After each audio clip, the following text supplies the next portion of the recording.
Well, that's okay. Thank you for being here for some of it, this piece I'm going to read is actually about Governor Abbott, but I don't know if you'll have the time for it. But but thank you very much for each and every one of you for coming by. I was going to close with two pieces, and in honor of Susan, because she's wanting to know more and more about it, I thought I'd pick two pieces that were from section one about women's rights issues from the book that will be coming out from Cyberwit Press called Testament. This first one is titled Eliminate All Rapists. After Texas's abortion laws last year made no excuses for rape, Republican Governor Greg Abbott assured his people by saying, quote, "Texas will eliminate all rapists from the streets." I'm sorry, Mr. Abbott, but what a narrow view if you think all rapists are walking the streets to search for their next random victim. People in clinics in your state will tell you that 8 out of 10 rapes are someone the woman knows. So whether or not you could keep the streets clean, the streets aren't the first place you should look, but to the men these women once trusted. Eliminate all rapists is a wonderful idea, so saith this acquaintance rape workshop facilitator, but it's really a mystical, magical idea in the end when the mentality of many men have to change before your law enforcement types can begin to climb this already uphill battle eons in the making. For critics say Greg Abbott's statements seem to be detached from reality when sexual assault hotlines in Houston are now going just as strong post-Texas rights removing and debilitating to women's law passing versus before Abbott passed this to hurt women so. You can't will something terrible like this away with a single press release or a public statement, especially when the only thing Texas has done to stop rape is to try to remove the backlog of rape test kits. Thanks for being on women's side once again, Governor. We should know that if you take away our rights in one place, your behavior won't change to help us ever, anywhere. Sorry, there was my rant. I don't usually do ranting ones for people in politics, but I had to do that one for that one. But this last one is titled Expecting Rights After Losing Rights. Okay, I've heard that peaceful protests can lead to change. I mean, consider this. For years, I have purchased iodized salt from Morton's, in part because that logo of that little girl holding an umbrella was on display at a huge manufacturing building downtown in the city where I worked for years. When my friend from England visited, this citizen of the once British Empire even photographed that building. But just once, I had to buy iodized salt from Swad because of its logo of Mahatma Gandhi holding his now iconic cane. For it's not that I lived through the Salt March in India, but I was in India. I saw that march emblazoned on their money. I saw that march as the statue in New Delhi. So I connected with that image of protest for something as basic as salt. And I love that I'm not the first to realize that peaceful protests can lead to change.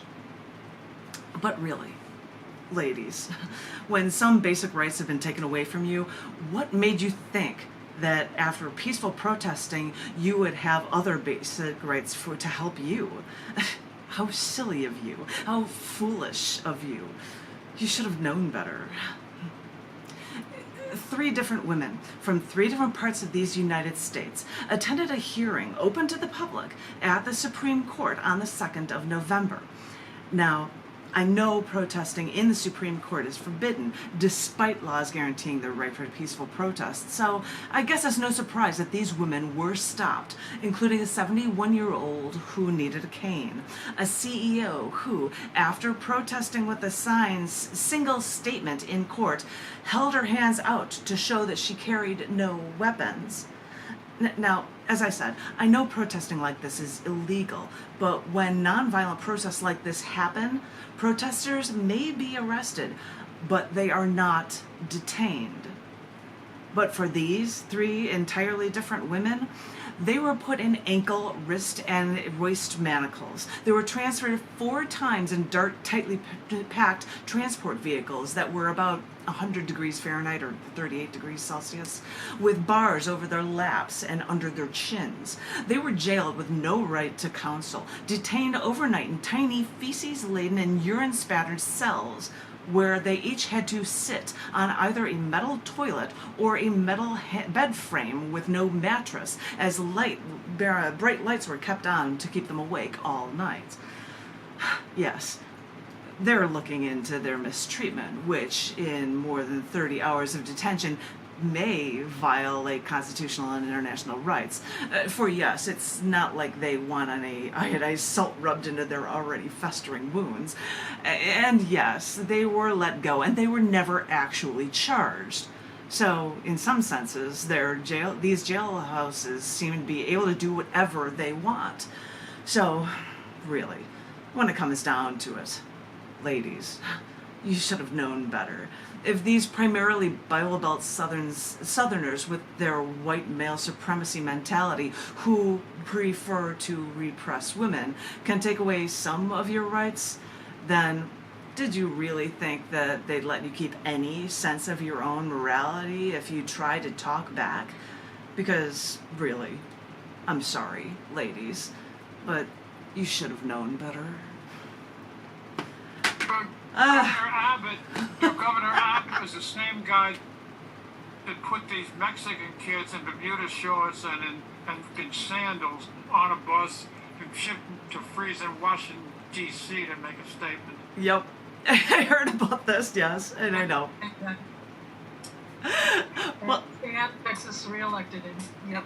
Yep, well, I didn't, not that matters, but anywho, ladies and gentlemen, boys and girls, I don't even know the time. It's approaching that time, so it's probably a good way to call it, and I know that you're all going to be watching football tonight because, you know, football is such a huge thing for us poets, but I have no idea what anybody's doing this evening, and it's nice and light for you, and thank you for sticking out with us, Richard, Kent, and you guys are triple plus awesome, each and every one of you.